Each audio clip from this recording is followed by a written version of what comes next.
The Hall of Fame ceremony is an opportunity for us to recognize individuals and teams for their outstanding achievements, dedication, and support during their athletic or professional careers. The Hall of Fame was established in 1992 and currently has 101 individual members and 11 teams. The Hall of Fame's purpose is to honor and perpetuate the memory of athletes who have performed at the highest level of intercollegiate athletic competition while a student at Alfred State College. Others are honored for their contributions, service, and commitment to their athletic teams or the department in general. It is a tremendous honor to be inducted when you consider the number of outstanding student athletes who have competed over the years here at Alfred State. I would like to recognize the following Hall of Fame committee members who reviewed all of this year's nominations: Mike Armstrong, Taylor Button, Jen Anke, Kathy Feldman, Jeff Fetzner, Ann Holmok, Gary Moore, Chuck Neal, Jason Scotti, Brooke Sienna, Paul Welker, Danielle White, and Will Rollison. Thank you for your time and dedication in serving on this important committee.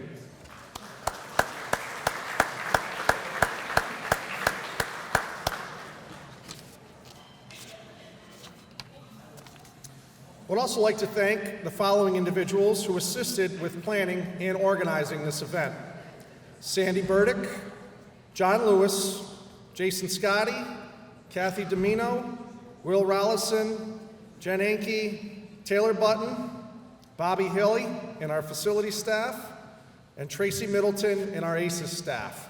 Again, please help me in congratulating and giving them a round of applause.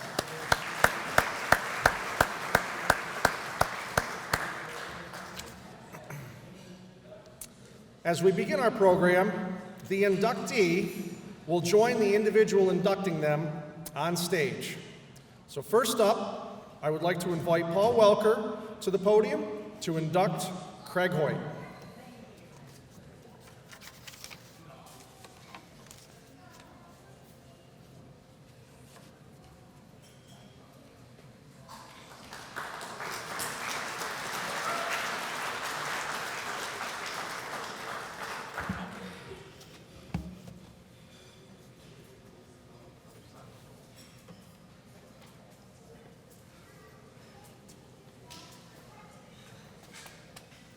He's usually my right-hand man, so it's weird to have him on my left. But good afternoon. It's unusual for me. I've never batted leadoff in my life, so this is something different. And it's my honor to talk about Craig. College Athletic Department Hall of Fames are full of unbelievable student athletes, coaches, and teams. These people are remembered for their great accomplishments, their clutch performances, and their athletic prowess. As Jason just said, the Athletic Hall of Fame at Alfred State is no exception. There's around 100 people that have been recognized since 1992. Before today, there has never been a part-time game day staff member honored in our Hall of Fame. It is my absolute pleasure to stand in front of you today to honor and induct one of the unsung heroes of Alfred State athletics, Craig Hoyt. Many might not even know who Craig is, but anyone that has been to Alfred State football or basketball game knows his voice. So let me tell you a little about how Craig and I became a tag team, sort of, at Alfred State. He reached out to me, I believe in the summer of 2008, asking for the opportunity to work in the sports information office as an intern. He was finishing up his studies at SUNY Cortland and he needed a full-time internship. It was something pretty common. I had other people throughout my 20 years in the athletic department intern with me. And then especially in the fall season of anyone who's been, we have soccer players, we have volleyball players. The fall season is the worst. There's a lot going on. There's big time weekends, homecoming, things like that. So having extra hands during that season was a blessing. You might not be able to tell, but Craig and I are close to the same age, and I guess we sort of must have the same stylist. I believe he's a year or so older than me. So when Craig became my intern, he became the most life experience intern I've ever had. He was ready to hit the ground running, and the two of us had a great semester working together. He excelled on his task I gave him, and it was an amazing addition to our department. I don't necessarily remember how he became the voice of Alfred State. I imagine he probably did soccer games. When I first had started here, we had a gentleman that did all our football games, and he was ready to maybe not be here every Saturday. So Craig stepped in, and he started assuming the public address announcer duties, and a role he's done ever since. He's known for his long-drawn first down calls, or 4-3 calls on the basketball court, and there might have been times I was in the background telling him to hold it on for 5-10 seconds longer just to see how the fans would react. He's been an integral part of the game day staff and the game day experience for Pioneer student athletes for nearly 20 years. He is a consistent and loyal worker, a great influence on the students that work in the athletic department, and truly one of the best in his job. But that is only one part of the story that some of you might know. Let me share with you some of the things that some people don't know about Craig. And he probably is going to get mad that I'm talking about this. So Craig has battled kidney issues since his senior year of high school. It took Craig 10 years or more to get through college because of his health issues and raising his children, his 3 children. He has had 2 kidney transplants and both have failed. Ever since I met him, he's had an early morning date at 4 a.m. with a dialysis machine 3 times a week. So that means if you were a basketball player or if you had an event on a Monday, Wednesday, or Friday, this man was up at 4 o'clock in the morning and then at your basketball game that evening working. My guess is the student athletes, parents, and fans have no idea of any of these circumstances, and he wouldn't want it that way. He's probably, like I said, he's probably mad at saying it right now. I believe most individuals that have been dealt the cards, the challenges Craig has been dealt, would struggle to consistently excel at their duties. Many people would call in sick on tough days, say no when they are asked to do more, or not even report to work with a bad attitude. In my dealings with Craig, there weren't many cases besides medical emergencies that Craig didn't report to work and helped game day staff members executed the plan for the scheduled contest. In winter, there's times where I would struggle to get here for a basketball game, but Craig would be here too. Even after my departure 4 years ago from the athletic department, he has continued to be a steady worker and influence for the sports information and game day staff operations. I know Will and the previous couple of sports information directors before Will appreciate his work. He's most known for his work at football and basketball games, but he was always willing to jump in when we hosted postseason tournaments, high school events, or just on days when we needed an extra hand. There was many times when we had baseball or softball going at the same time, and there was only one of me, so Craig would take one of those sports for me. He's also been the PA announcer for the baseball team I run for 25 years. We were in the press box last night for the Hornell Steamers. Craig, thank you for your hard work, your reliability, and dedication to Alfred State Athletic Department. Thank you for being such a steady influence on the students, working the events, and most importantly, thank you for being one of my best friends. It's now my pleasure to read Craig's plaque. His quote reads, "When the one great scorer comes to mark against your name, he writes, not whether you won or lost, but how you play the game," by Grantland Rice. And his plaque says, "Craig has served as the voice of the Alfred State football and basketball since doing his internship in the Sports Information Office in the fall of 2008. He's also pitched in a wide variety of PA roles for conference tournaments and high school events hosted at the college. Hall of Fame contributor, inducted June 13th, 2026.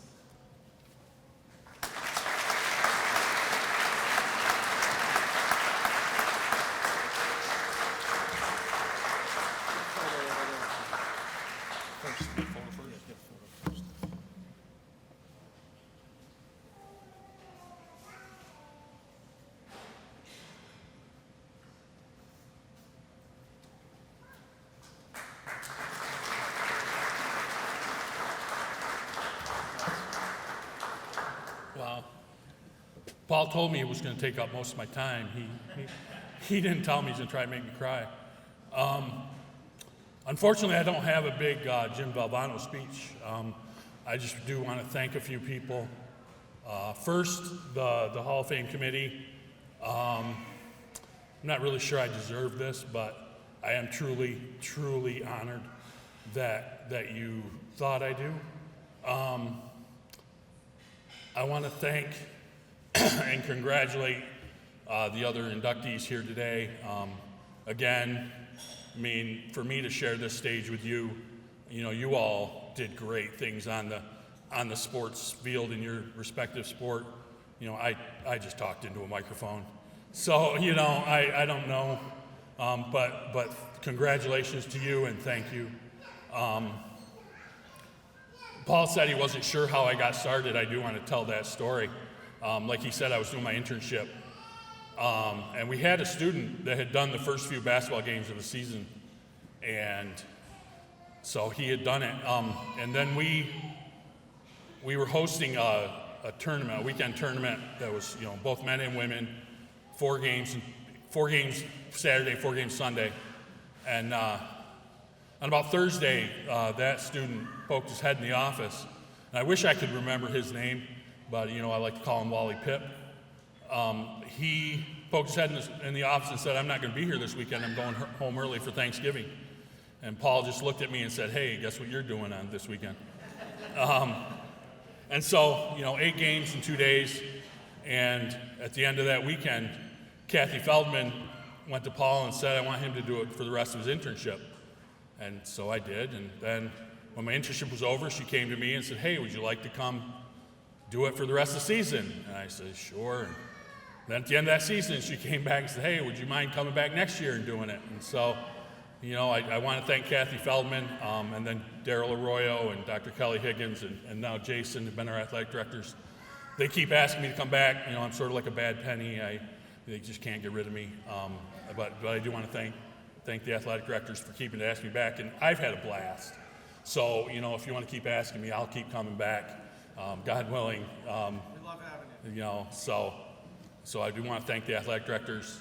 I want to thank all the coaches, all the athletes, all the students over the years. There's been so many of you.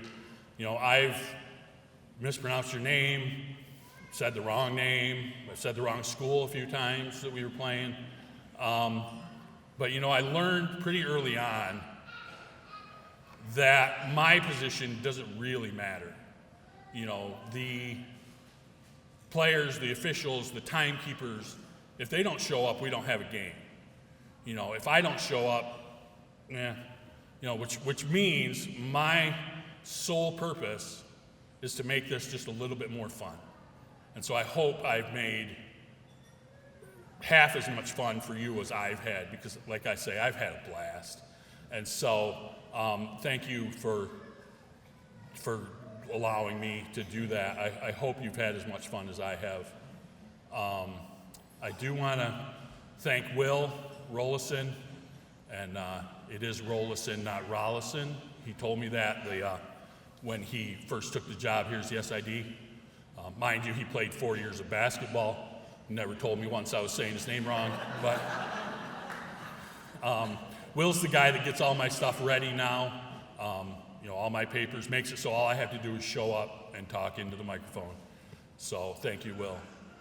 And then Paul, I don't know what to say about Paul.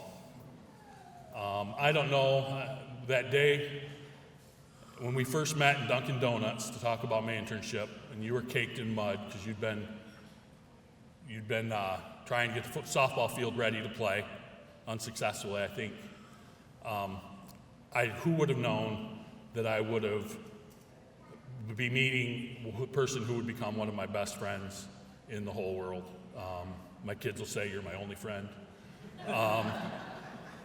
But you're more than a friend, you're like a brother to me, and I love you, Paul. And then I want to talk about my family.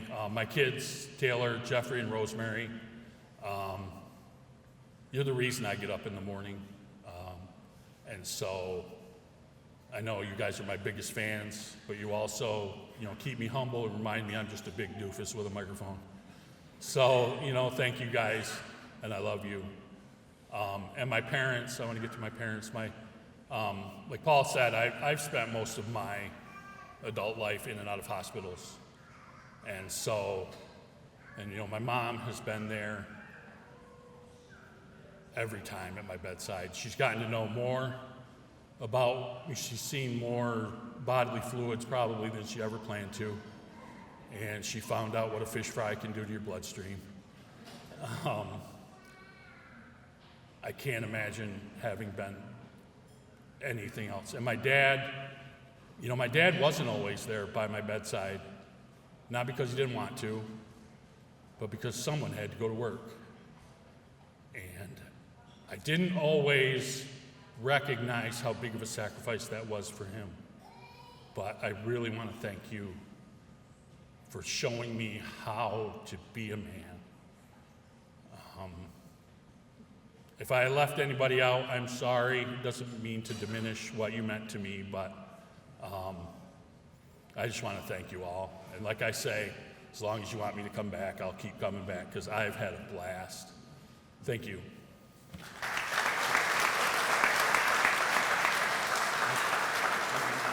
That's yours. That's yours.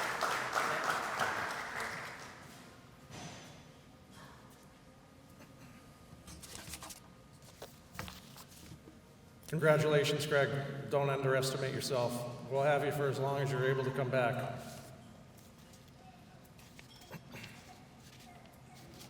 Now I'd like to welcome Hall of Fame member and Hall of Fame committee member, Kathy Feldman, to induct Paul Welker.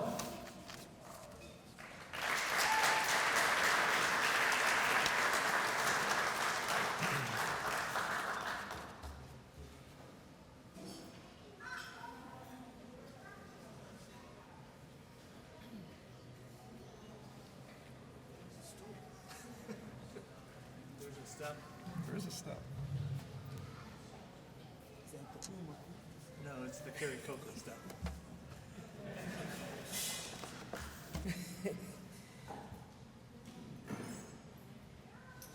Before I begin, I should note that my remarks only reflect the first 10 years of Paul's career. I retired in 2011, and it was not because of Paul. It is a privilege to induct Paul Welker into the Alfred State College Athletic Hall of Fame. 25 years ago, I made one of the best decisions as athletic director. I hired Paul Welker as sports information director. I remember Paul's first day vividly. I had forgotten he was starting. And as he walked in, I was walking out to gas up a van at the physical plant. I told him to come along because it is something he will need to learn. So in his first lesson was how to gas up a vehicle, and I'm sure he has done that many times since. Later that day, our department's computer technician came to set up Paul's computer and decided he needed a new one, which clearly made him happy. Also, as it turned out, his first day was the day before a pay raise. So on his second day, he got a raise. In just 2 days, Paul had a new computer, a raise, and a lesson in gassing up vehicles. He said, "I love this job." I said, "Don't get used to it." Before Paul, the sports information at Alfred State was limited. He transformed it completely. He built the athletic website, compiled in-game statistics for every sport, updated record books, promoted events, took photographs, traveled with teams, and wrote post-game stories. He also worked with coaches to prepare nominations for All-American, All-Region, and All-Conference honors. His efforts brought recognition to athletes, coaches, and staff across the department. Every athletic recognition that someone received was supported by Paul's work. He also helped with the administration of 5 national championships, numerous regional championships, and many conference championships. Paul worked more hours than most people knew. At home events, he was often the first to arrive and the last to leave. As needed, he welcomed teams and officials, made sure facilities were ready, set up his area, and coordinated his workers. He even represented me at regional meetings when I could not attend. Paul always did whatever was necessary to support the department and its coaches. He is a kind and generous person and would do what he could to help others. Other athletic directors often complimented Paul's work and told me they were envious, saying I had made a very good decision in hiring Paul Welker would be an understatement. Paul, you devoted yourself every day to Alfred State College and the athletic department, consistently going above and beyond your job description. You are truly deserving of this recognition, and it is my great honor to formally induct you into the Alfred State College Athletic Hall of Fame. Congratulations.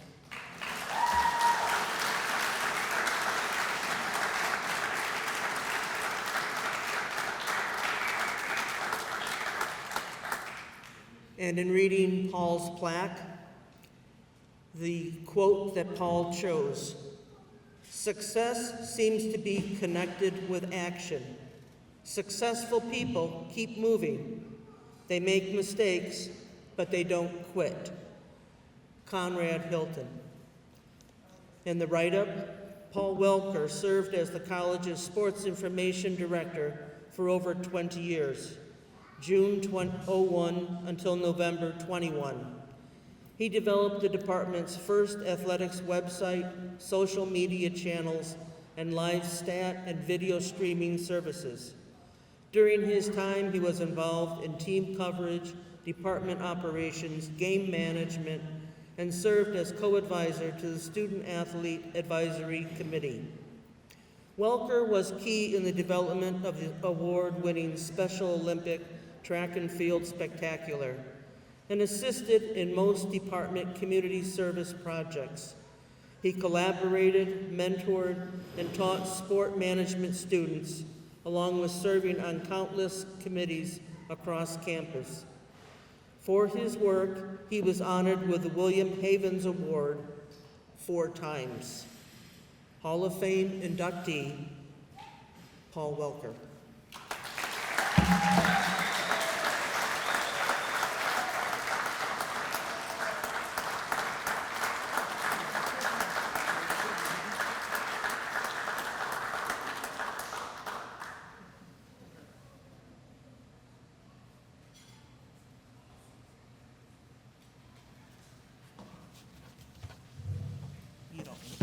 Yeah, I don't need that step.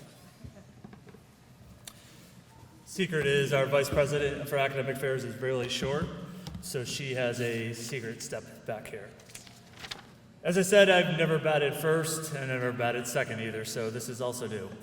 So thank you, Kathy. Thank you for taking a chance on a baseball coach that thought he could be a sports information. And also thank you for teaching me how to pump gas on that first day of school. I guess I didn't need to shave at the gas station if she wasn't going to be here because I had moved in the night before starting here at Alfred State. I actually worked at Mercier's Northeast the Wednesday, and I started here on a Thursday. I moved into an apartment with no electricity, slept in the dark, which most people do, but there was no light, no power, and I shaved at a gas station before I came here. So thank you to the Hall of Fame Committee for your work that you put in to make this day special for all of us.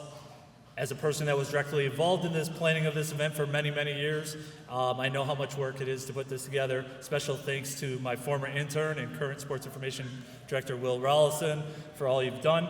Congratulations to my fellow members of the Hall of Fame class of 2026. I had the privilege to cover all of you except for Rocky, but Rocky and I are very close to age, so when Coach Kenny talked so much about Rocky, so I feel like I already, I might not have been here, but I was around and I know how good of an athlete you were. I've had some great memories of the success that you've achieved on the fields and courts. I had the honor to cover your events, write stories about your accomplishments and achievements, and travel with you to many of you, especially the women's soccer team that we're going to honor, and volleyball team. to national championships. It's really an honor to be celebrated with you today. When I first arrived at Alfred State in 2001, I figured I'd be here for a couple of years and move on. I applied for the job because it was closer to my hometown and my family in Webster, and because we were playing, like I said, I was working at Mercyhurst Northeast, and we played Alfred State, and it's the only time I think I've ever seen Tom Kenny run when he heard that I was thinking about applying for the job at Alfred State, and he insisted that I send in my resume. That was back in the day when you wrote a letter, put a resume in the mail and stuff like that, where you just didn't do everything electronically. I never imagined that I would spend 25 years and counting at the college with my first 20 plus years spent here in the athletic department. I still do work here. I just do different things. I tell different stories. I write different things. I watch the athletic department and what's going on just from a different way. My years covering Pioneer Athletics have been mostly behind the scenes, telling stories, promoting programs, supporting the coaches, celebrating the student athletes, and helping create opportunities for others to succeed. I've had the privilege to cover thousands of events and tens of thousands of athletes. When I started, there was no athletic website, no live streaming, no social media, and get this, I called sports reporters on a phone and had a fax machine in my house to relay what had happened in our athletic events that day. Yes, I had a fax machine. Fax machine was a godsend because I used to spend countless hours calling all the different local media centers to media newspapers to tell how our athletes had done that day.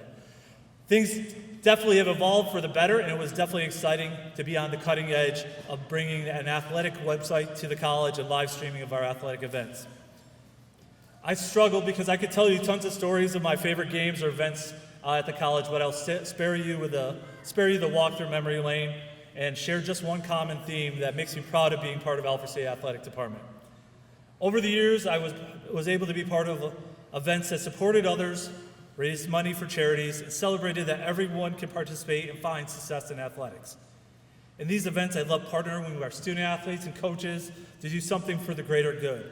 Two of my favorite all-time events are the annual Alfred State Track and Field Spectacular that we introduced when we were transitioning to the NCAA, because Special Olympics is the official partner of Division III athletics. And then my second one is Dig Pink or Pink Pride, a volleyball fundraiser we've done for many, many years.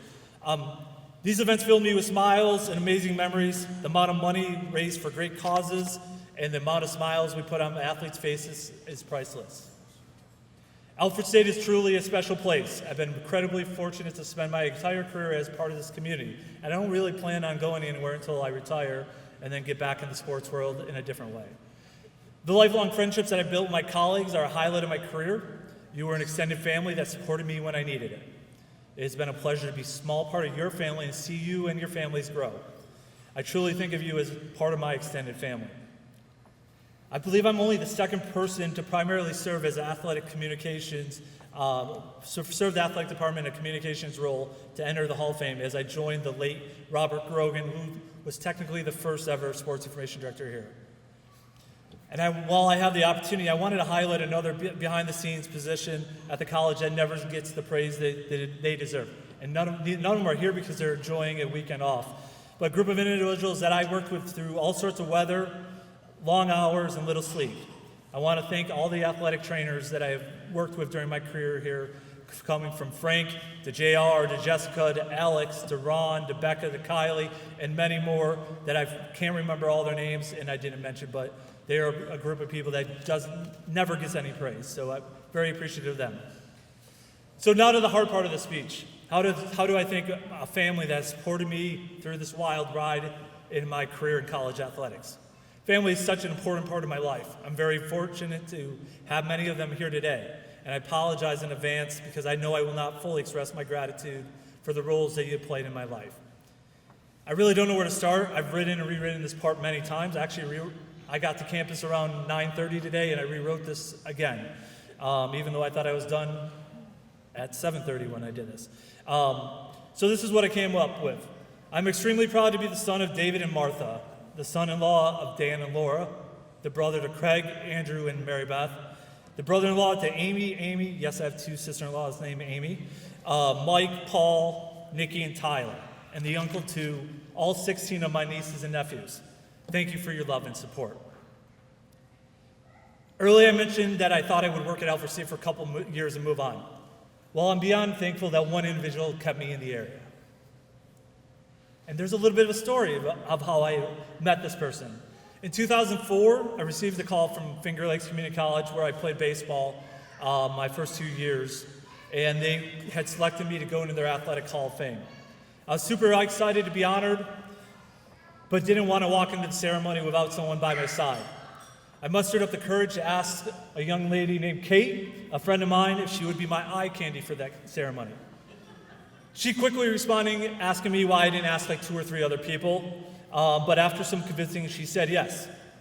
She also made me go through a gauntlet of dates with her and her sister, which was weird, but I survived the 3 dates, and the 3rd date, we actually went and bought a suit for the Hall of Fame. So today I am sporting my first suit I bought since 2004 from one of our first dates. Special thanks to Kate and for my daughter for helping me with this outfit today. And as most people know, I'm way more comfortable standing up here in a pair of shorts and a golf shirt than I am in a button-down shirt and a suit. I fell hard for Kate. We started really dating and got married, and she's been by my side for the last 20 years. She's the best thing that's ever happened to me. Thank you for being my best friend through all of this, and I'm extremely lucky and blessed. So in 2009, I gained the best title a man can have. I became a dad. I'm extremely proud of my 2 children, Braden and Emma. They grew up around athletic events at the college. They wear Alfred State athletic gear with pride, and they're probably going to come to school here, which will be kind of cool because I might hire them to work for me. So thank you for loving me and loving what I do. Honors like this are very humbling, and I'm extremely grateful to join the Hall of Fame. I'm proud of what we've accomplished, grateful for the friendships that I've formed, and thankful to have spent my career representing Alfred State. Thank you for this great honor, and have a great rest of your night.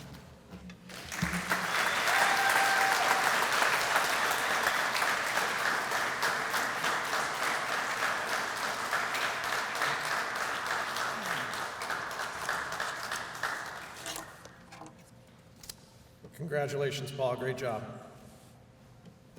Okay, it's now time for the team portion of our ceremony today. So I'd like to welcome our head women's soccer coach, Ann Holmok, to the stage to induct our 2012 and 2013 women's soccer teams. Ann?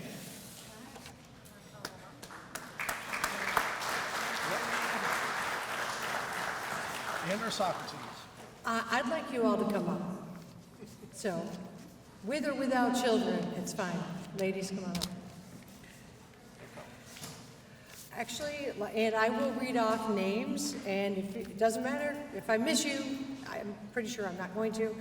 But for 2012, we have Kayla Sherritt, Courtney Bonadonna, Anna Rath, Daniel Richardson, Carrie Bellavia, Taylor Dizio, Katie Andera, Alexis Flint, Brittany McEwen, Katie Jackson, Carrie Tufel, Kelsey Murray, Hannah Gilray, Steph Samard, Kelly Stevie, Emily English, Allie Vargison, Kara Stone, Maura Tuffy, Taylor Waite, Jess DiCarlo, Hannah Holmok, Kaylee Muhleisen, Krista DiCarlo, and Brittany Euler. Some repeated names, here's for 2013. Autumn White, Taylor Riesdorf, Chelsea Dunn, Danielle Richardson, Anna Rath, Stormy Kruger, Alexis Flint, Hunter Pierce, Lacey Hill, Carrie Tufel, Kelsey Murray, Hannah Gilray, Brianna Peavy, Kelly Stevie, Taylor DeZuba, Allie Vargison, Jessa Rodriguez Spieler-Schluga, Mo Parks, Megan Gerlach, Hannah Holmok, Kaylee Muhleisen, and Krista DiCarlo. Okay, here we go. I'd like to say I'm going to be brief, but you know me, so probably not going to happen. And these teams deserve and earn our time. Coaching is a vocation and a privilege, and it's not something I take for granted. I've learned and continue to learn about the game every season. I've learned more in the last 10 years than I thought I could, and I'm not prideful enough to admit that I still have much to learn. Years ago, I was recruiting, and I was standing next to a woman, a fellow coach, who's won national titles and has been to the Final Four multiple times. And she said to me, Annie, you know what the most important thing about our job is? It's the relationships. And she wasn't wrong. I look at these women, I think about their impact on each other, which is incredible. And theirs on mine, and hopefully mine on theirs. Heck, I stalk them and their babies on the reg. They've each left a footprint on my heart and taught me many things. For example, Kelsey and Mo, not sure about playing in college, both came here and really owned it in the back line. Who knew a girl from Albany would be scared of a deer on campus or on the soccer field? That Carrie and Krista from downstate would come with an edge and a determination that earned spotting spots in both All-American honors. A 5'3" maybe goalkeeper walked into my office and I said, I'm gonna give you a shot. Come in fit and play like a ninja and you'll be in the goal. And she did. She was outstanding. I don't think anybody ever beat her on a 1v1. Carrie T taught us that the word woulda in Long Island was a thing. I still say woulda all the time. Anna became her best friend, was just at her wedding just months ago. To see Anna's determination, and so many of these girls have an inner drive that I look for in my athletes. Anna didn't have health insurance one year, and we're practicing, and she can't practice, and I look up on the side hill, and she is just running repeat hills on her own, like, I don't know, half a mile away, whatever, on our, what is now our throwing field. Dizio would climb into a ice chest in a store on the way to a game, only to find out she would need ice bags because she broke her nose just a couple hours later, and refused to wear the mask a week after that. Carrie Bellavia came in as spicy as ever, and it still is, and from what I see of Harper, she's passed it on to her daughter. Allie and Taylor Waite were a handful in high school, and they were a handful here. The very girl who knocked the wind out of my daughter in high school became a center mid nobody dare go at on the field at Alfred State. Carrie, still spicy, and Taylor were both very fun and very hard to get by. And Carrie was spicy, and my little, and not little, tall Taylor, carry guns now. So still nobody wants to take them on. And my Allie Vargison, who's so full of what I call piss and vinegar, excuse my language, is what I look for today. She still has it. She earned our first red card at Nationals. Bonadonna, a name I still love to say every time I go through York, New York. Say it all the time. Then came our other local talents. Lexi Flint, who had an injury in high school that was so bad they didn't think she'd ever play a sport again, decided to go for it with us. She played forward and then later finished her final season as a defender for us, wearing a pain patch every day on her foot as she stepped on the field. Stormy, who proved that her heart and her body were stronger than the ACL that she tore, and decided to forego ACL surgery to play center back and also lead our softball team in her final season.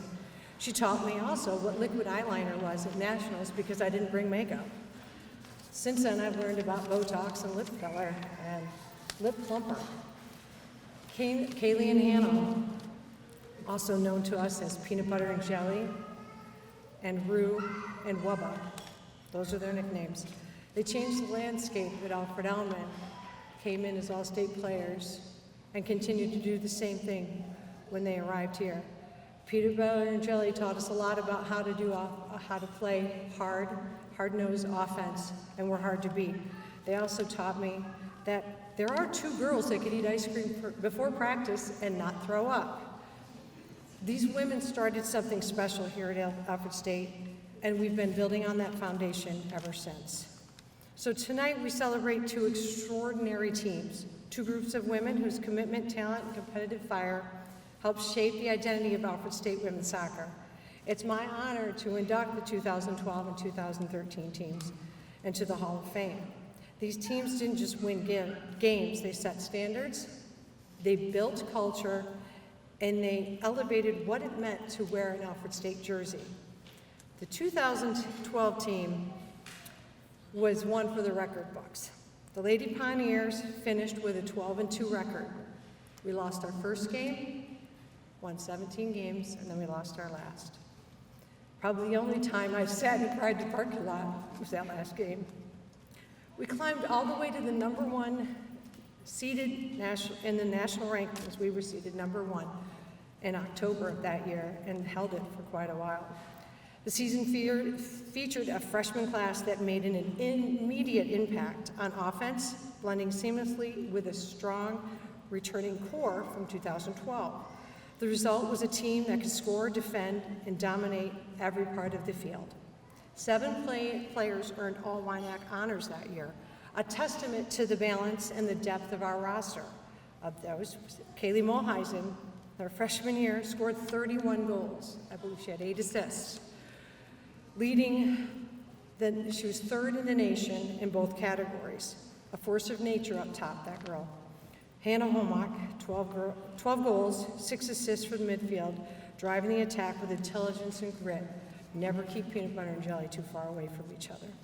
Mo Tuffy, a defensive anchor who helped limit opponents to just 9 goals. A girl who almost didn't play college soccer, is one of the best center backs we've ever had. Afraid of wild animals, but still a solid player. Kelsey Murray rarely left the field leading the back line and posted a .47 goals against average. And Krista, could you raise your hand? She's not very tall. 48 saves, 15-2, 9 shutouts with a .52 against goals average. Ali Barchison from the midfield had 3 goals, 7 assists from the midfield. A true two-way contributor, and I have no idea how many cards she had. This team was balanced, disciplined, and relentless. They defended as a unit, attacked with creativity, and played with confidence that made every game feel winnable. The 2013 team carried their momentum forward, proving that 2012 was not just a one-year spark, but the beginning of a sustained era of excellence. The returning players set the tone, and the young players stepped into bigger roles with maturity and purpose. When we look back in the history of Alfred State soccer, 2013 stands as a towering monumental shift. This wasn't just a winning season, it was the dawn of a completely new era.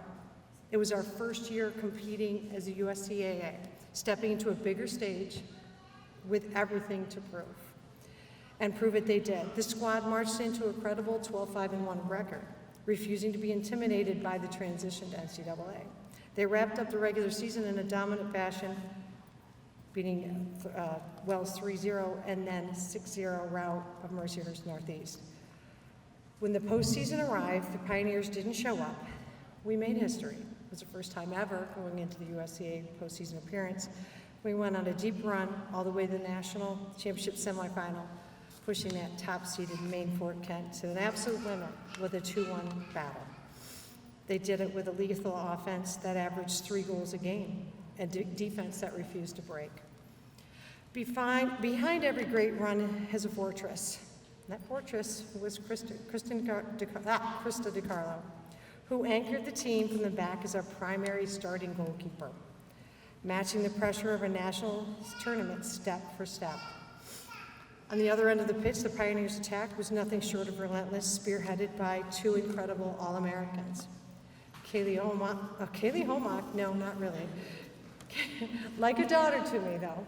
Kaylee Muhleisen, our clinical striker, who terrorized the opposing defense to score her sophomore year 21 goals on a season, and she had, I believe, 21 goals and 2 assists. She earned USCA first-team All-American honors. Hannah Holmok, the engine in our midfield, controlled the game with 5 goals and 8 assists, earned both NJCA second-team All-American and USA All-Tournament honors when she was here.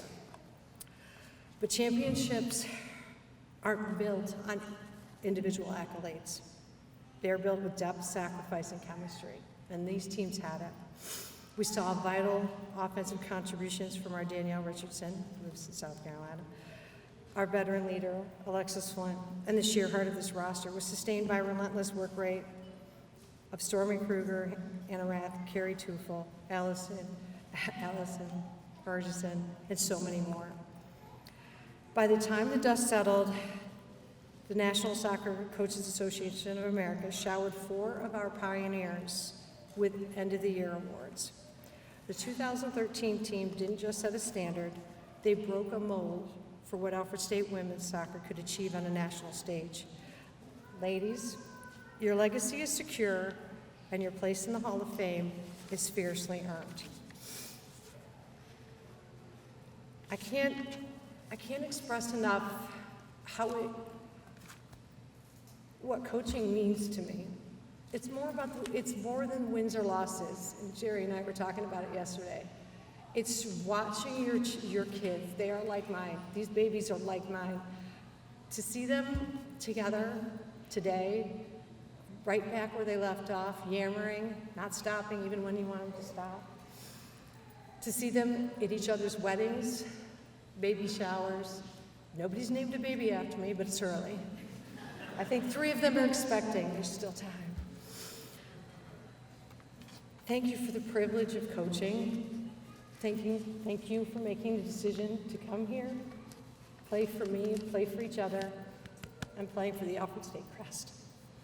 Please join me in welcoming the historic 2012-2013 women's soccer team to the Alfred State Hall of Fame.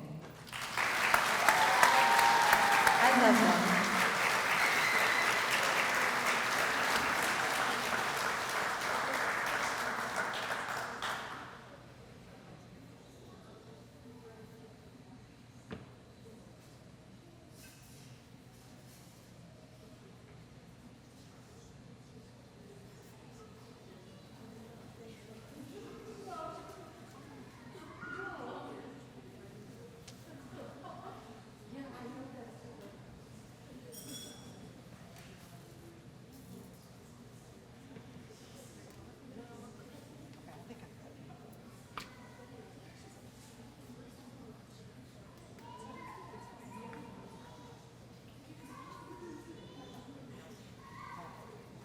Okay, who's up?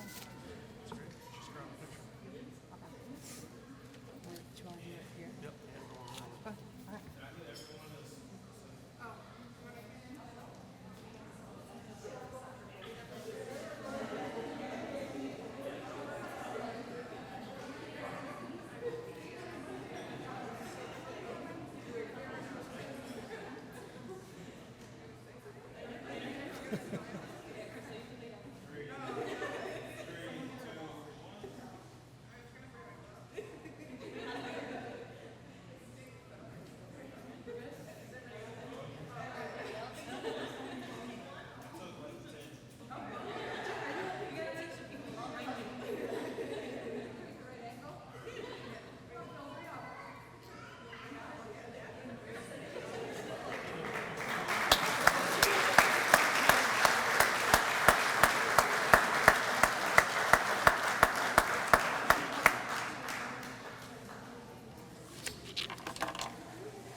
Congratulations, ladies. Okay, I'd now like to welcome Elaina Foley to induct Lera Braun.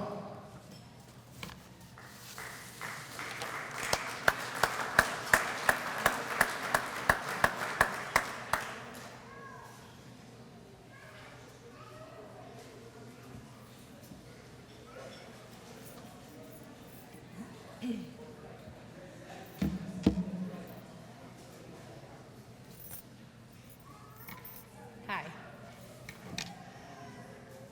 Today it is my greatest privilege to induct my younger sister, Lera, into the Alfred State Volleyball Hall of Fame. Long before either of us could have imagined this moment, I simply wanted a pepper partner. From an early age, I began bringing Lera out into the yard to play volleyball with me. At first, she could only pass the ball back. Before long, she was setting and hitting. We spent countless hours peppering in the yard, so many that we actually created dirt patches where we stood. Looking back, those worn spots in the grass were the beginning of a journey that would lead us here today. Lera began her middle school career in volleyball the same time I began my college here at Alfred. Although our paths took different directions, I always tried to make it home whenever I could to watch her play, whether it was middle school matches, high school games, or club tournaments. I wanted to be there to support her and watch her to continue to grow as an athlete. I had the privilege of being on the coaching staff during her senior year of high school, which allowed me to be a part of the special season and witness her team's incredible run to sectional championship. Watching her celebrate that accomplishment remains one of my favorite memories. Then came Alfred State. As an Alfred State alum, I was thrilled that Lera chose to continue her volleyball career here. I was excited for her to play for Jean Dorley, as I had, and to have the opportunity to make her own mark on Alfred State volleyball. While she followed a path that was familiar to me, she never lived in anyone else's shadow. She built her own legacy, earned the respect of coaches and teammates, and contributed to the continued success of the program. And what a legacy she built. During her career, Lera was a 4-year starting setter who helped guide Alfred State to 97 victories and an overall team record of 97-49. She played key roles in the program's success at the national stage, helping the team to earn 4th place finishes at the USCAA National Championship and 3rd place finishes at the ECAC Championships during both her junior and senior year. Her contributions to the team's success earned her recognition as a 2-time USCAA All-American, NJCAA All-Region, and All-WNYCAC during the freshman year. Lera tallied 3,902 assists, averaging 8.19 assists per set. She recorded 286 aces, averaging about 0.63 aces per set, for a total of 612 points, while also notching 737 digs. She holds the records for more aces in a 3-set match with 10 and the most assists in a 4-set match with 50. Today, she stands as Alfred State career leader in both assists and aces. Now I have to admit a fun fact. For many years, I held the career assist record at Alfred State. Then Lera came along and broke it by 7 assists. The competitor in me still screams a little bit, but when I think about it, but the proud sister in me cheers even louder, because if anyone was going to break my record, I would want it to be my sister. Those statistics are impressive, and they absolutely deserve recognition, but anyone who knows Lera knows that numbers alone do not tell her story. What makes this honor so meaningful is that it represents far more than athletic achievement. It reflects years of dedication, perseverance, sacrifice, and love for the game. Lera approached every challenge with determination and every success with humility. She worked hard, competed fiercely, and represented her team with pride. She wasn't always the loudest person in the gym, and she was never a player that demanded attention or tried to lead through her words alone. Instead, she led in a way that was often far more powerful. She led through her actions. Her work ethic, consistency, and commitment inspired those around her to raise their own standard. She motivated teammates to become better because they saw the example she set every day. The little girl who once stood in the dirt patch in our front yard, trying to keep the volleyball in the air, grew to an outstanding athlete, an even better person. Watching the journey unfold has been one of my greatest joys in life. I could not be more proud of everything you have accomplished. Your impact on teammates, your coaches, Alfred State Volleyball, and everyone who has had the opportunity to watch you play extends far beyond your statistics, records, and awards. You have left a legacy defined by hard work, resilience, humility, leadership, and a passion for the game. Is it with immense pride, admiration, and love that I welcome you to the Alfred State Hall of Fame. Congratulations on this well-deserved honor. I am so proud to call you my sister.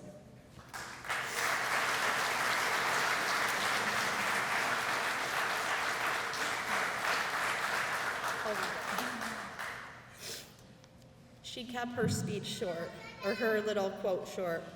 Courage, dear heart. And then all the stats I read to you about this beautiful, beautiful volleyball player person is on here as well. It's very impressive, the stats and the fact that she holds 2 of the records here still today at Alfred State. Congrats.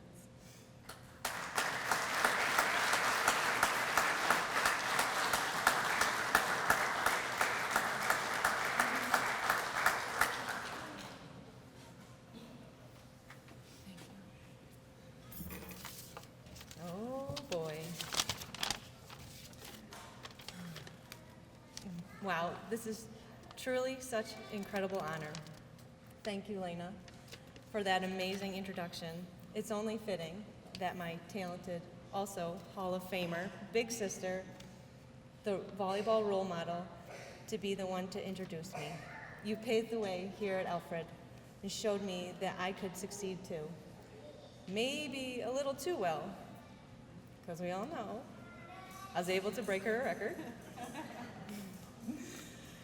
For those that know me, they know that I would much rather be serving game point in nationals than public speaking. For real, it's so bad that I took public speaking here at Alfred online. True fact. So bear with me. Standing here today, I'm remembered of how far this journey has taken me. And not just volleyball player, but as a person.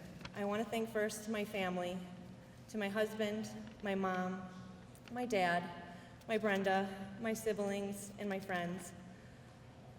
You pushed me to be the person I am today. You've supported me. You believed in me, even on the days that I didn't believe in myself.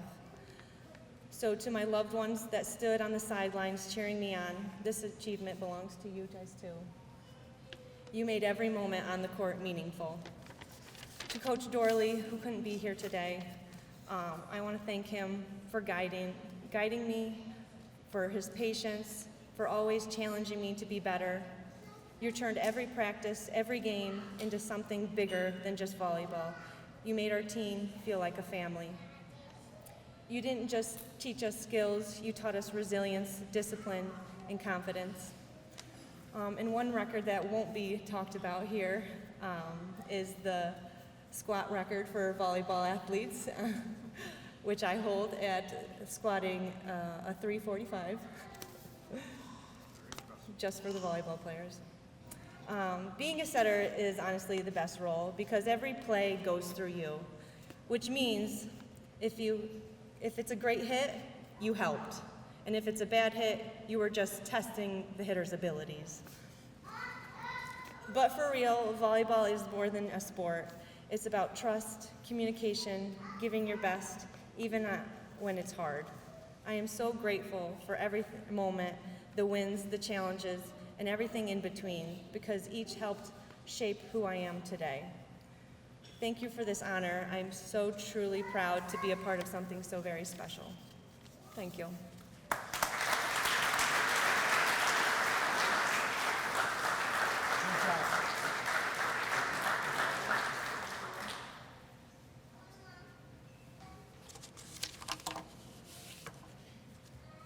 And a little fun fact that I just discovered this afternoon. Elaina and Lera are our first siblings to go into the Alfred State Hall of Fame. Congratulations.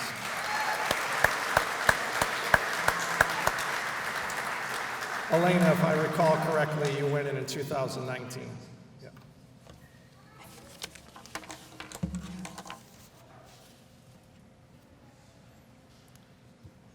Okay, please welcome Ann Holmok back to the stage to induct Kaylee Muhleisen. Ann?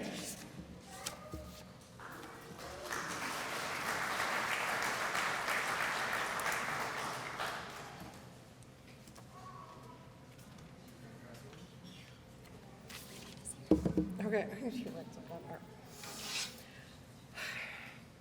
Tonight, I have the distinct privilege of honoring an athlete whose name became synonymous with offensive dominance from the very moment she stepped on the field, and she was probably about 7 at the time.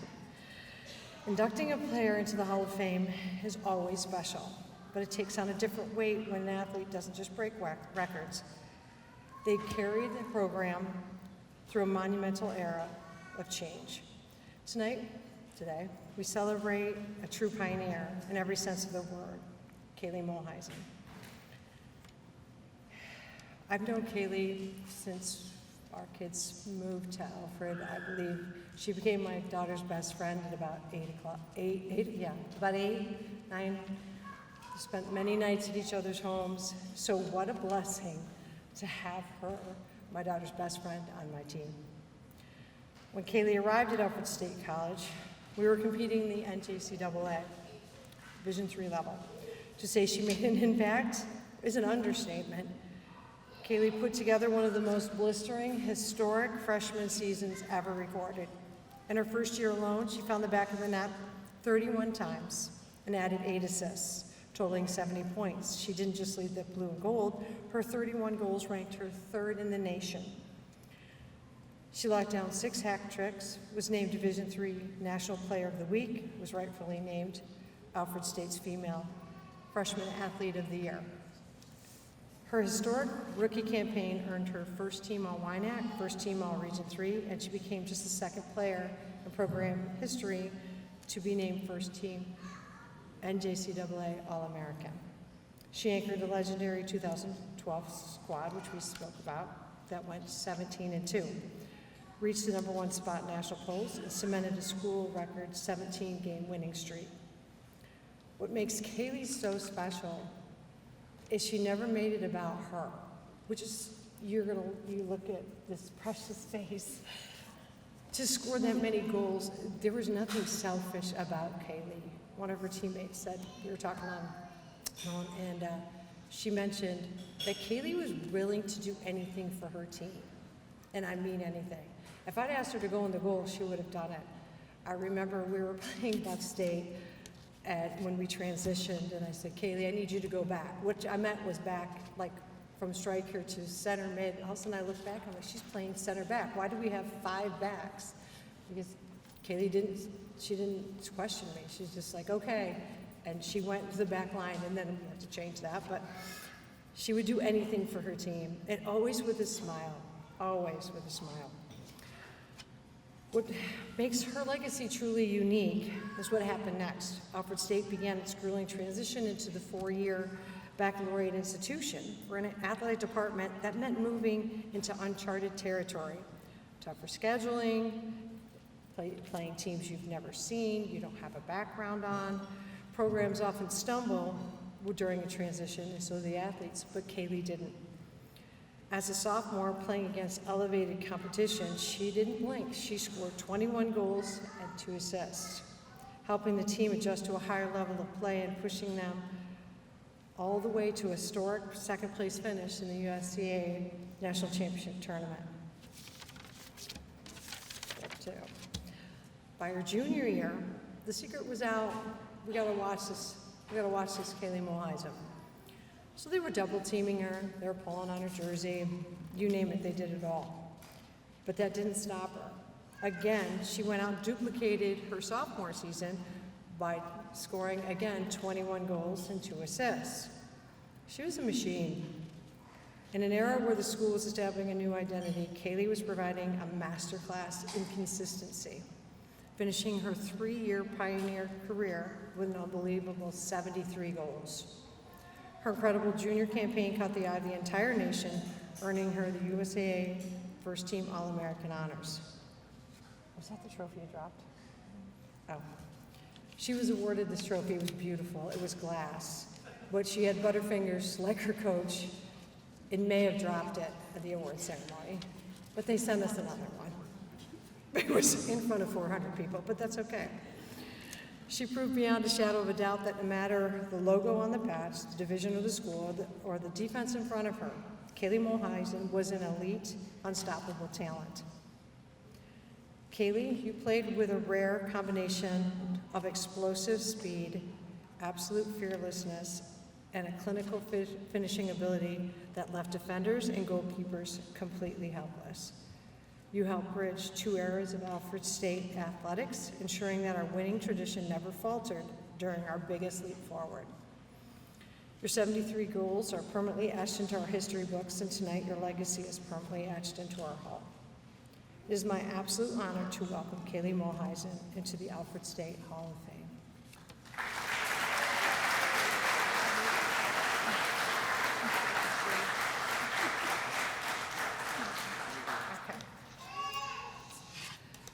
Kaylee's quote is, "A winner is that person who gets up one more time than she is knocked down." Yeah, perfect. Do I read the bottom part? Or okay. Okay, I won't. Okay, I'm going to leave that with you. Okay.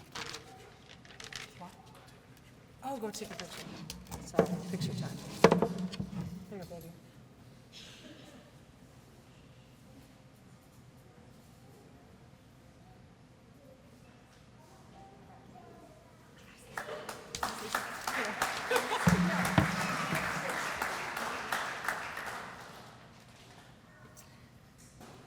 I also took communications here at Alfred State online, and not very good at it either. So I'm incredibly honored and grateful to be inducted into the Alfred State Athletic Hall of Fame. Soccer truly gave me so many great memories, friendships, and experiences that I will always cherish. I want to thank my coaches for their encouragement and support, my teammates for all the unforgettable moments that we shared and all the accomplishments that we achieved. And lastly, for my family for always being there every step of the way. You are the reason why I'm standing here today. All the countless hours you put in and all of the love that you shared along the way. Making it to almost all my games, it truly means a lot to have you on the sideline. Being a part of this program was a privilege, and I am truly thankful to be recognized alongside of so many great people today. This honor means a lot to me, and I'm grateful to forever be a part of this program's legacy. Lastly, I just want to thank my fellow inductees. It's been an amazing accomplishment for you all. Congratulations. Thank you.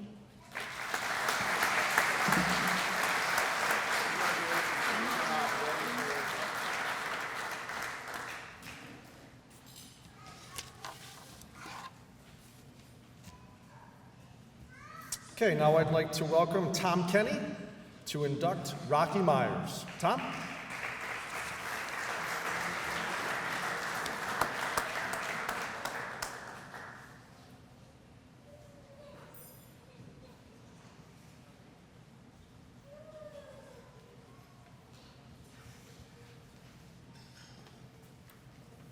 Good afternoon. Unfortunately, when Rocky was here, they didn't have an online course in public speaking, so he had to take it in class. Unfortunately, he chose math class. I'm honored to be here. What's always a great event, and have the opportunity to present Rocky Myers for induction along with the rest of this outstanding class. Feeling a little old, though. It's been 28 years since he walked on the practice field. It's been 39 years since Craig Hoyt walked into my PE class as a fourth grader. Later became my manager, got to coach him in varsity baseball. And it's been 30 years since Paul Welker on the mound at Wellsville with Pioneers on second and third and down one run balked. And his summer league coach who was umpiring did not make the call. Well, we're going to forget that for today, Paul. It might come up again tomorrow. Many of those years since then, Paul and I worked together in Orvis as part of a baseball coaching staff and with the Hornell Dodgers and Steamers. So, special congrats to a couple guys that are great friends. Baseball is a game of numbers. Every aspect can be assigned a number, and every player can be measured by those numbers. Hall of Fame numbers stand out. They're different. Rocky's numbers are Hall of Fame numbers. You'll hear them when his plaque is read. Hall of Fame performers are different also, and you know them when you see them. Think the famous Willie Mays catch and throw, or Babe Ruth calling his shot and hitting a home run, or for the modern day folks, Shohei Ohtani hitting 3 homers and then blowing away 10 guys on the mound. It's different. I'm going to try and demonstrate Rocky's Hall of Fame qualities to you by describing for you just one defensive play, one hit, maybe 10 seconds total of his career, and a couple innings that he pitched, and maybe a character trait or two. I want you to keep in mind that Rocky was a vital man on great teams here, maybe the best we ever had during the JUCO era. Record of 98-29 with no field on campus, regional and conference championships, several teammates already in the Hall of Fame here, and others who will or should be in the future. He played with All-Americans, played with Major League draftees, numerous Division I players. Among that talent, Rocky was our cleanup hitter. He was our power guy, and he was a presence in the lineup who struck fear into our opponents. There's 5 tools to a baseball player: run, throw, field, hit for average, hit for power. Right, Coach Holmok? Those are the 5 tools. Rocky had a career stolen base percentage over 85%. He had as good of an outfield throwing arm as I have ever coached. He had center field range and speed. He hit .335 for his career, and he's the program's all-time home run leader. So he had all 5 tools. Wasn't a perfect player, though. He might have even stepped in it a couple times off the field in his career. And he'll be the first to tell you he wasn't a great breaking ball hitter. But if you hung one, Coach, it was likely to go over the wall. And trying to sneak a fastball by Rocky was like trying to sneak the sun past a rooster. Impossible. So here's the plays I promised to tell you about. The first one's in a regional tournament. Typical baseball story. Score tied, bottom of the 9th. We're playing OCC. They're the home team. They got the winning run on third with 1 out. Guy hits a fly ball to right field. Close to the line, barely fair, but fairly deep. So we're in trouble. Rocky goes to the line, catches the ball, spins completely around, throws a rocket. The guy on third was their best player. Center fielder could run. Throws a rocket, front corner home plate, on the fly, 3 inches off the ground. Spike goes in. We didn't lose. We go on to win the tournament. Perfect play at the perfect time. That's a Hall of Fame play. The second one, how many folks have been to Maple City Park in Hornell? A lot of people, right? If you haven't, drive by. I went there this morning just to re-verify this. It's 379 feet to the deepest part of the park in right center, right, Craig? Just to the center field side of that, where his ball went over the fence, it's probably 370 feet. There's about 40 feet of street and sidewalks. Right, Jay? You're a Hornell guy. So we're at 410. Then there's a white house, a 2-story house. It's about 30 feet long. We're at 440 feet. Rocky hit a ball over that house that landed in the backyard. Okay? At 19 years old. That's 470 feet probably. I started watching games in that park 60 years ago, and I've seen virtually every college game played there since '94.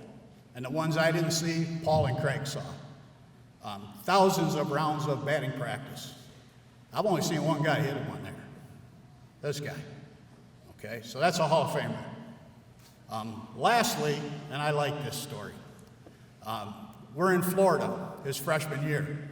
It's the end of our spring trip. We've had a great trip, but we've used up all our pitching, and a coach of a good Division III program says, hey, I want one more game. Will you guys play us? I said, yeah, we'll play you. He said, well, we play with wood bats. Okay, we can do that.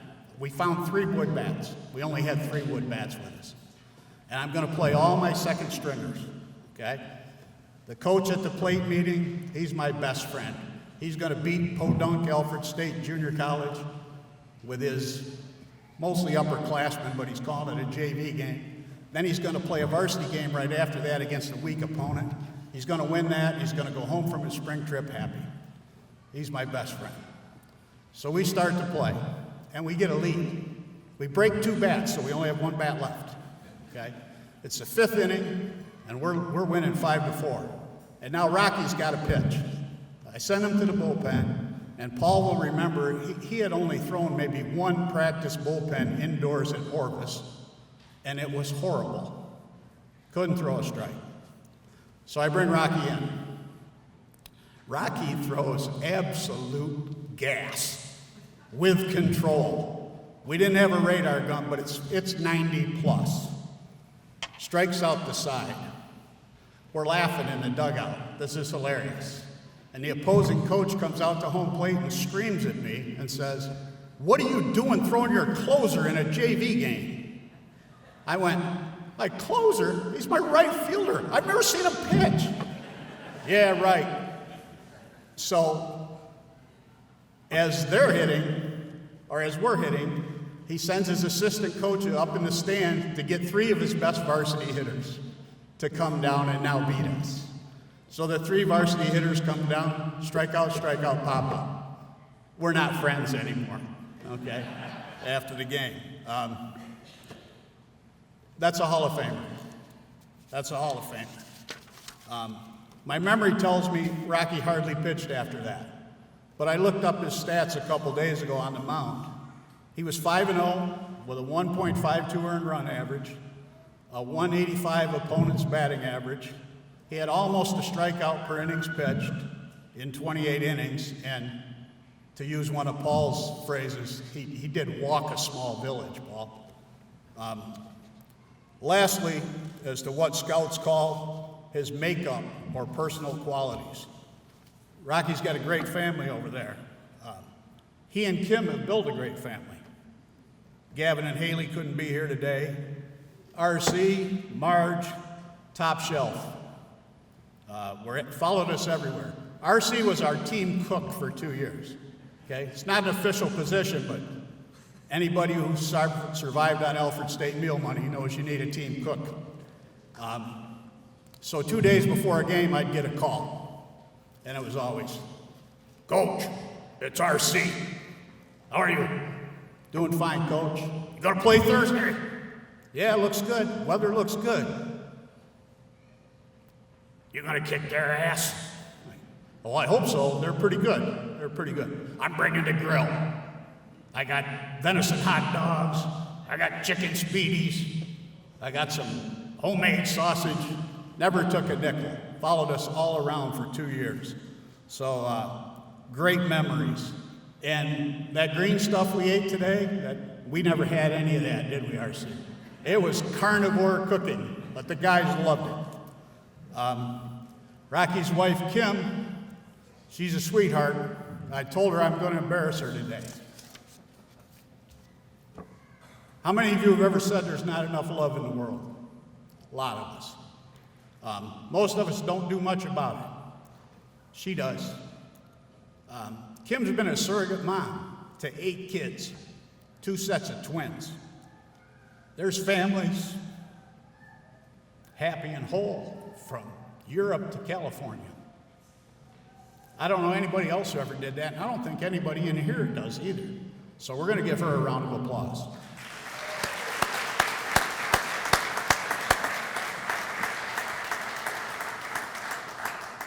You can have more than one Hall of Famer in a family. We just found that out.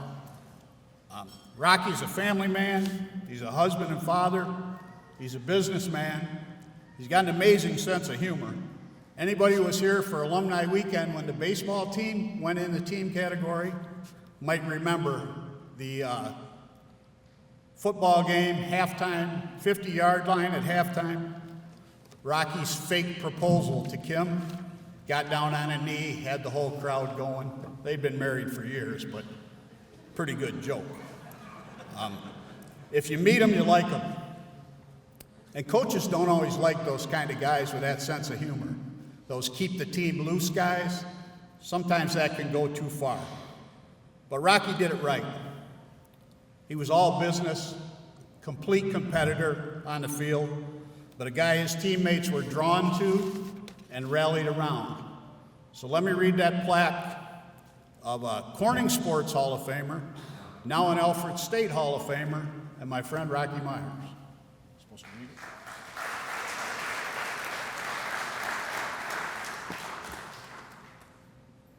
Rocky Myers, always give 100% on and off the field. You never know who's watching. During his career, Rocky Myers tallied 16 home runs, 28 doubles, 6 triples, 105 RBIs, with a .674 slugging percentage. During the 1998-99 season, he hit 14 home runs with a .699 slugging percentage, leading the team to the Region 3 championship. That year, Myers garnered all Western New York Athletic Conference and all Region 3 honors and was Alfred State's most dedicated player.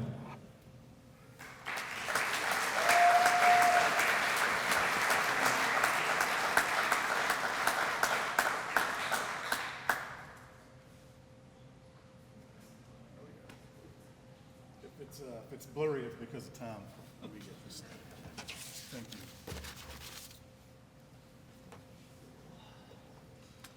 you. Boy, none of you guys cried doing your speech. Here I go. I did take public speaking though, Coach. I got in trouble for saying some stuff I probably shouldn't have. I'm glad there's kids here, so now I can change my other speech. Let me bring it up. I wrote this morning while my wife was in the shower. She wakes up, what's wrong? I'm crying. Write my speech. It's all right. Well, it's about damn time. 26 years going. Thank you for the kind words, Coach. I appreciate it. I thought you were going to roast me a little bit more.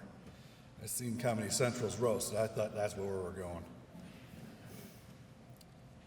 To all my fellow inductees here as well, the two ladies teams, the players, coaches, all the accolades, you guys, congratulations. You're here for a reason. Well deserved, well played honor. It's truly an honor, it really is. Two of the best years of my life, having the opportunity to come here to play ball. Coach Kenny taking a chance on me to play for him. Thanks, Coach, for saying something. Appreciate it. When I first came in and stepped onto the field, I really wasn't sure what to expect. Having a conversation with my dad as we drove up to the school to drop me off, and he said, "Don't look back, always give 100%. You never know who's watching."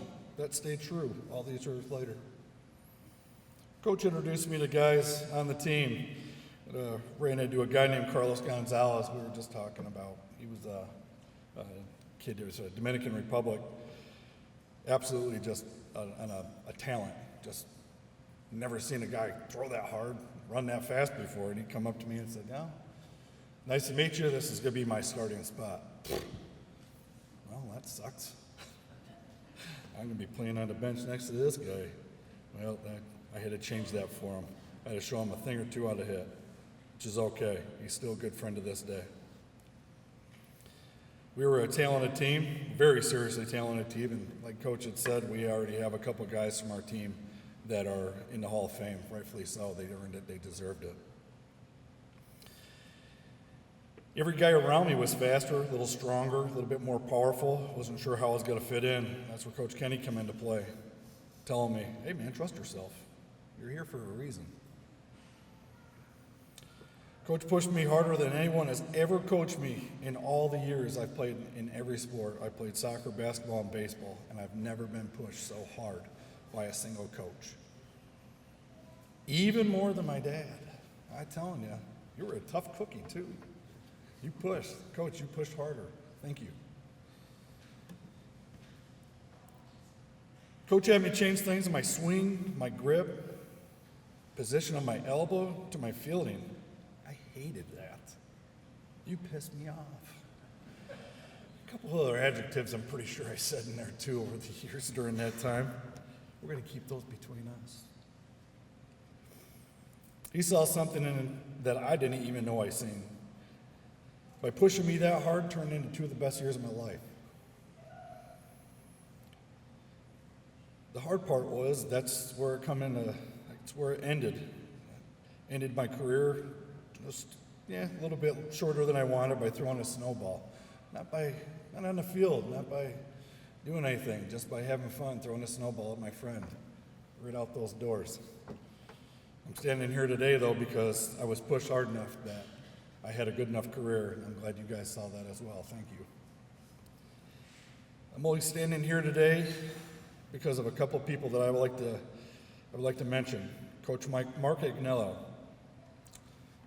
Some of you know Mark. This little Italian fella, not very big, feisty little bastard. Feisty. He would always push you and push you and push you. He always wanted anything that would make you better. What can I do? What can I do? This is what I'm seeing. What can I do? It didn't matter if it was hitting, pitching, throwing. He was everywhere. And he was our hype man, if you will. He fired us up. The little Italian guy. Of course he's going to get fired up. That's what Italians are. Spicy. Our pitching coach that I had, Brian Dyring, my man. Just had a conversation about him earlier. He, a guy that was only a couple years older than me taught me stuff that I never even knew. Pitches, I'm like, this ain't gonna work. Then I throw it, I'm like, holy cow. Thanks, man, appreciate it. Went from the field to ended up playing a pretty good softball career with him. And man, the stories. Man, if you guys knew this guy, the stories, holy cow. God bless him. It was a good one. This guy here, Paul Furlong.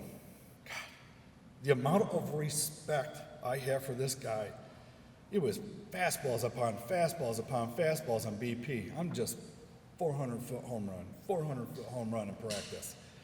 Well, then he throws curveballs. That's BS too, curveballs. He needs to hit those fastballs. Come on, throw fastballs, coach. Hey, I'm trying to make you a better hitter. Well, now I'm striking out in BP. Quit throwing curveballs. It didn't matter. Hey, pick at the rotation. Look at this. Try this. Look at that. Try that. Always, nonstop. Pushing and pushing and pushing and pushing. Why? Because he wanted nothing but the best. That's because of having a coach like Tom that you brought these guys into the program that made us better. Oh, boy, I lost myself there. Sorry. Finally, Coach Kenny. Man, you took a scrawny kid. You helped not only shape me as a ball player, but you helped shape me become a young man. I didn't see it. I was naive. I was earmuffs, kids. I was a pain in the ass. Thank you. You never gave up. You pushed. You pushed. You pushed and you pushed. Thank you. Week in and week out, you always motivated not just me, but our entire team. That's what you did. That's who you were. You became a pain in my ass coach to a good coach to a great coach to not just a friend, your family. You and Dad both. I love you.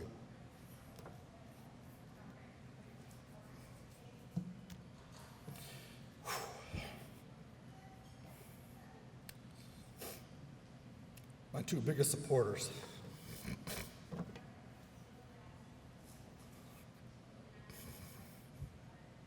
I knew this was the part that was going to get me. Sorry, guys. Mom and Dad never let me go without. You never missed a game. You always fed us, Dad. Mom, you're always there for the emotional support when I was down. You guys, you're the reason why I'm here. Thank you. From the bottom of my heart, thank you. I love you guys. And finally, to the Hall of Fame, I appreciate the opportunity. Thank you very much. I mean, it was a long time coming, 26 years. But it's an honor to share a prestigious honor with the ones that are here today that are involved with this. Thank you very much. Gary, it's good to see you again. Kathy Feldman, you guys had a special place here too for me as well. Thank you very much. Good job. Congratulations.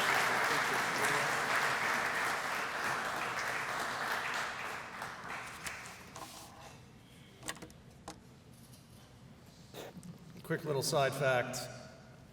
I ran into Rocky up in Orvis a little earlier. He was on the phone, and we were passing each other in the hallway. And Tom had mentioned to the Hall of Fame committee that Rocky was well-deserved are well deserving to be in the Hall of Fame because he was a power hitter, and when he walked by me, I said, yeah, I can see that. He's definitely a power hitter.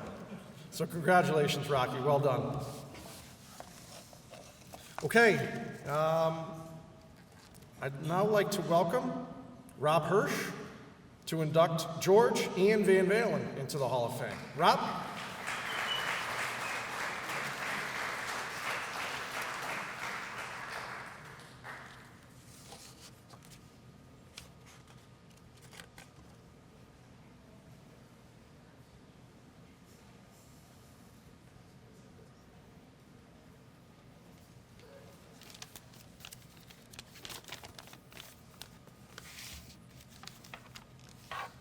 I had the privilege of being a part of Alfred State's athletic program for 4 years, and I got to tell you, there's never a day as a school administrator that I don't talk about the great experience here at Alfred State.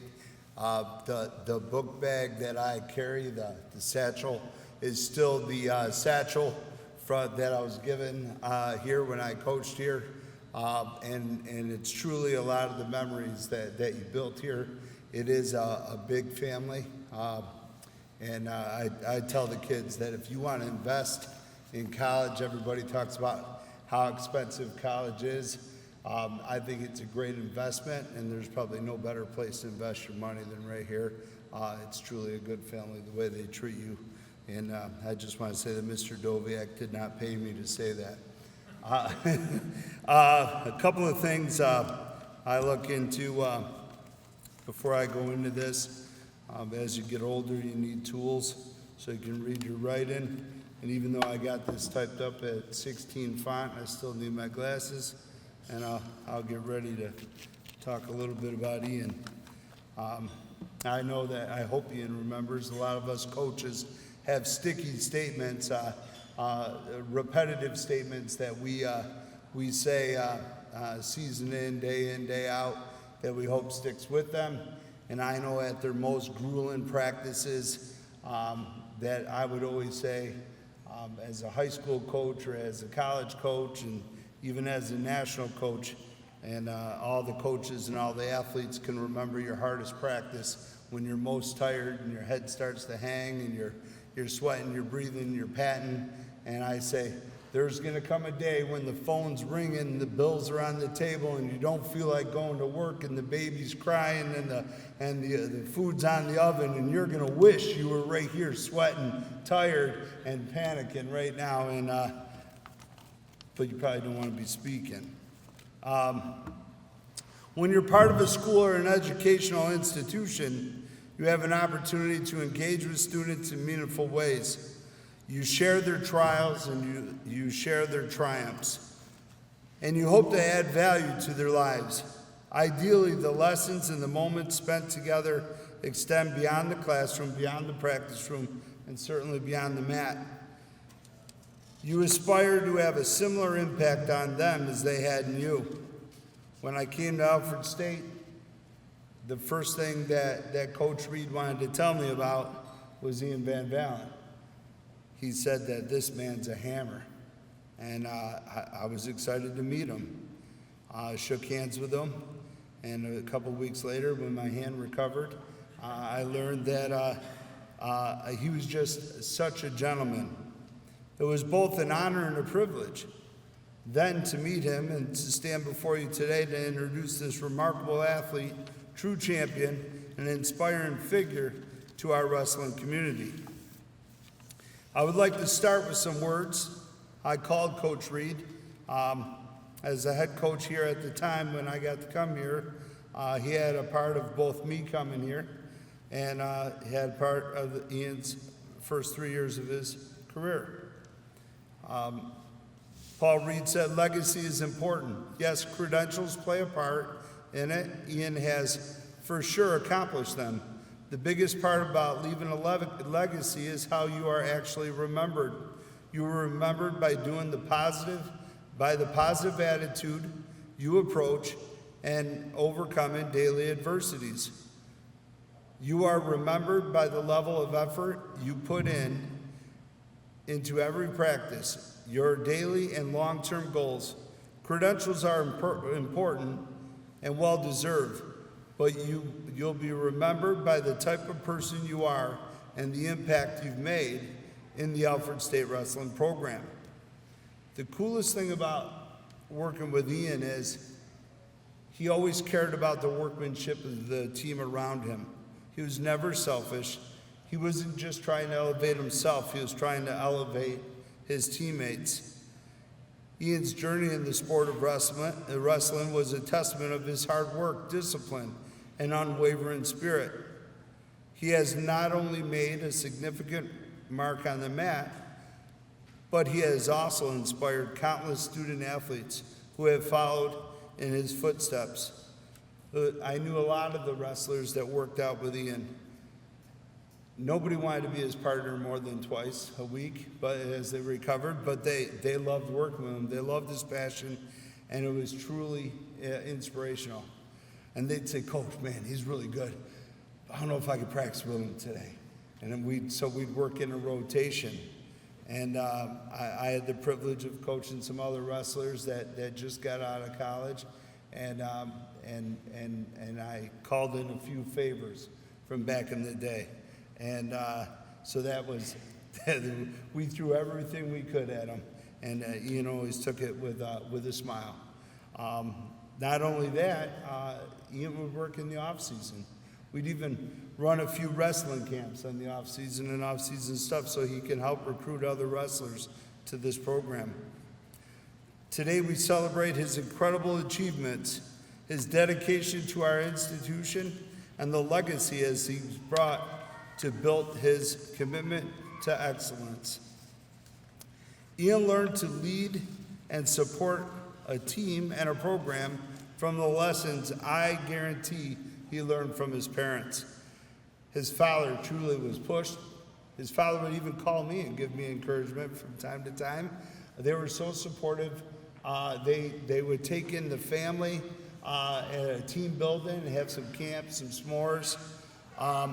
And his mother was certainly there to encourage him and capture every moment. Even at the national championship, I think the security at the time certainly was never going to interrupt Mom as she army crawled as close as she could to each mat and make sure that she could capture every moment.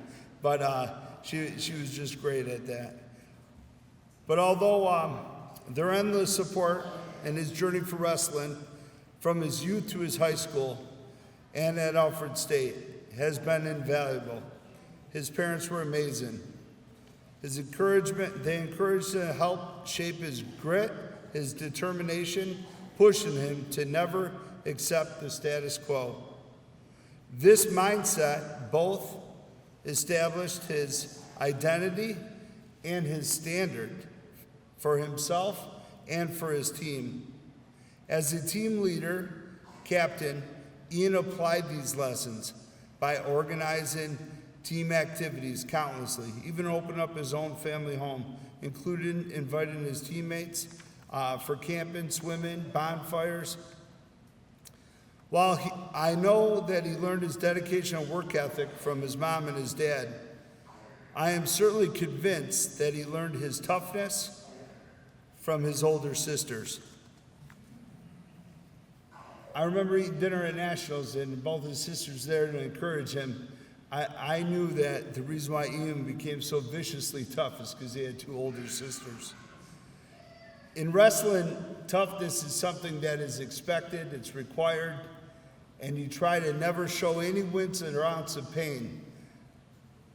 But I got to see a lot of grown men wince, even cry out. Some probably even cried when Ian got on top. Ian was never a state champ in high school, nor even a state rep. However, Ian managed, with his work ethic, determination, and grit, to be a national champion. That was very famous, that was most inspiring to me. Ian's wrestling career is nothing short of extraordinary. During his years at Alfred State, He consistently demonstrated the dedication and talent that set Ian apart from his peers. He was a 3-time NCAA All-American, a 2-time NCAA finalist, and in 2018, he reached the pinnacle of success by capturing the NCAA National Championship. He was relentless. He had a pursuit of excellence. This resulted in an impressive tally of 117 career wins, a record that stood as the best here in our program for 8 years.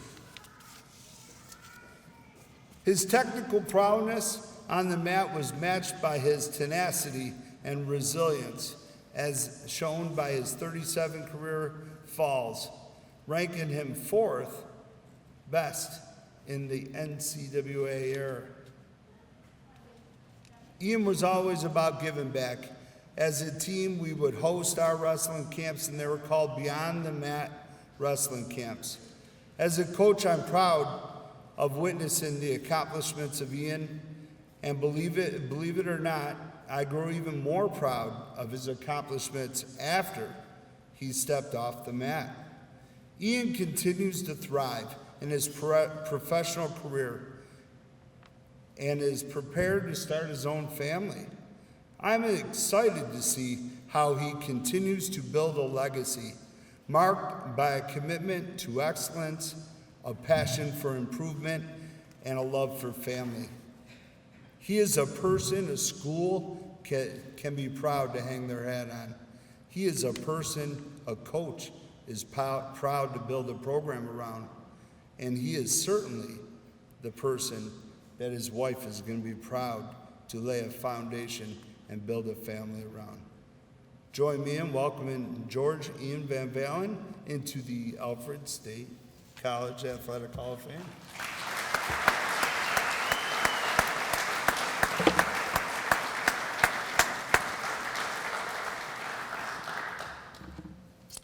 So before we present Ian with his plaque, he had reached out to both Coach Hirch and I about inducting him into the Hall of Fame. And he had asked me to say a few words, and I gladly said I would. So it's truly an honor to stand here tonight and help recognize someone who has meant so much to Alfred State Athletics. Ian was actually one of the very first student athletes that I connected with when I stepped into the role of Director of Athletics in 2017.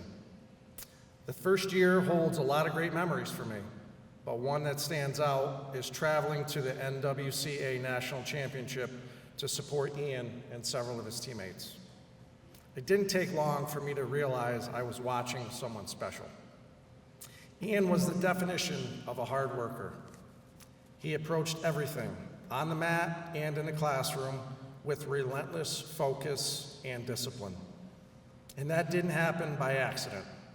His work ethic was clearly shaped by a strong support system, especially his parents, Pam and George, who were fixtures at nearly every match, cheering him on every step of the way. It's wonderful to have them here today as part of this celebration. During his senior year, I had the opportunity to watch Ian compete often, and it was a historic season. He set the Alfred State all-time wins record for a male wrestler, an achievement that speaks volumes about his consistency, dedication, and talent. But what truly separated Ian from others wasn't just the wins, it was how he competed. Ian wrestled with a level of tenacity and intensity that made every match memorable. Most wrestlers, when given the chance, will take the pin and call it a day. Not Ian. Ian had a different strategy, one that at times seemed like it came straight out of a master class in controlled dominance. He would take his opponent down, dominate him in that position, and then almost generously let him escape. Just enough hope to provide his opponent just enough hope to think they were back in it. Well, only for Ian to take them right back down again and again and repeat the process. I honestly lost count of the number of tech falls he recorded, but it was a lot. Watching Ian wrestle sometimes felt less like a match and more like he was saying, no, we're going to stay here a little longer. I got a few more points I'd like to collect. I'm convinced Ian just didn't want to win. He wanted to get his full money's worth every time he stepped onto the mat. That relentless style, that refusal to settle, earned him the NCWA Most Outstanding Wrestler of the Tournament Award, a recognition that made it clear to everyone else what we already knew. Ian competed with a level of intensity and drive that was simply different. What has always stood out to me, though, excuse me, is not just the competitor Ian was, but him as a person. After his wrestling career concluded, he came into my office and presented me with a signed team photo and a picture of the two of us at the national championship. Those photos are still proudly displayed in my office today. A reminder not just of his accomplishments, but of the relationship that makes this job so meaningful. Ian and I have stayed in touch over the years through random texts about wrestling, our shared love of the outdoors, and life in general. That connection speaks volumes to who he is beyond athletics. Ian is and continues to be one of the very best representatives of Alfred State College. His impact didn't end when he left campus. It had carried forward in with the way he lives, the way he stays connected, and the pride he shows for this institution. Ian, it is a privilege to stand here with you tonight. Your legacy is firmly cemented, not just in the record books, but in the culture here at Alfred State. Congratulations on your induction into the 2026 Alfred State College Athletic Hall of Fame.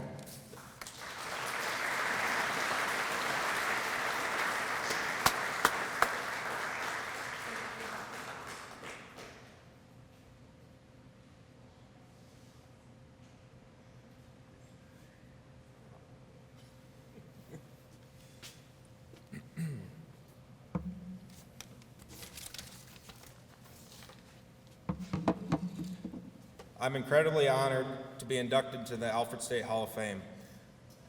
Thanks to Rob for coming back, and I wasn't intending 2 speeches, but it's very thoughtful of you guys to do that for me. To be recognized by the program in a place that shaped me of who I am today can really mean more than I can put into words.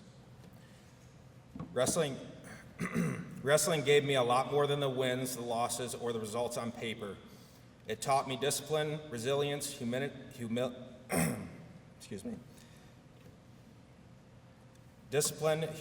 resilience, and how to keep showing up even when things got difficult.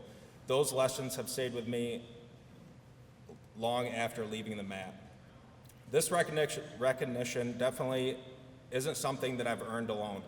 Thank you to all my coaches for pushing me, believing in me, and helping me become better, not only as an athlete, but as a person. Thank you to all my teammates. You have made the practices worth it, and some of the best memories and friendships came from those experiences together. And to my family and my friends, thank you for the support, encouragement, and for being there for all the early mornings, long seasons, and everything in between.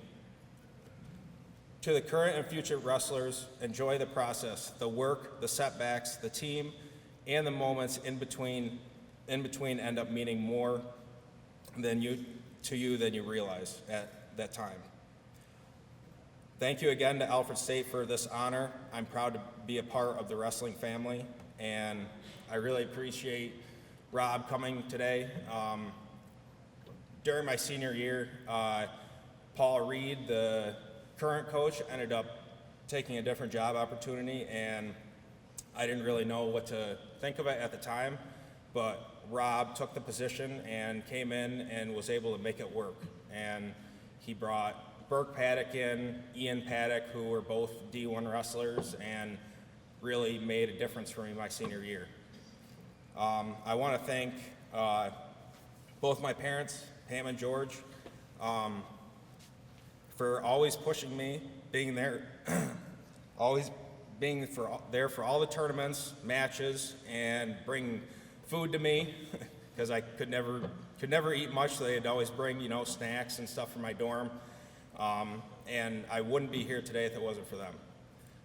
Both my sisters, who continuously support me in everything, including Allie, my sister, who's in the Navy. She came all the way to my national championship my senior year, and Taryn for always being there for all the matches that she could. So thank you very much, and I appreciate everything that Alfred State has done for me. So thank you. Great job. Thanks,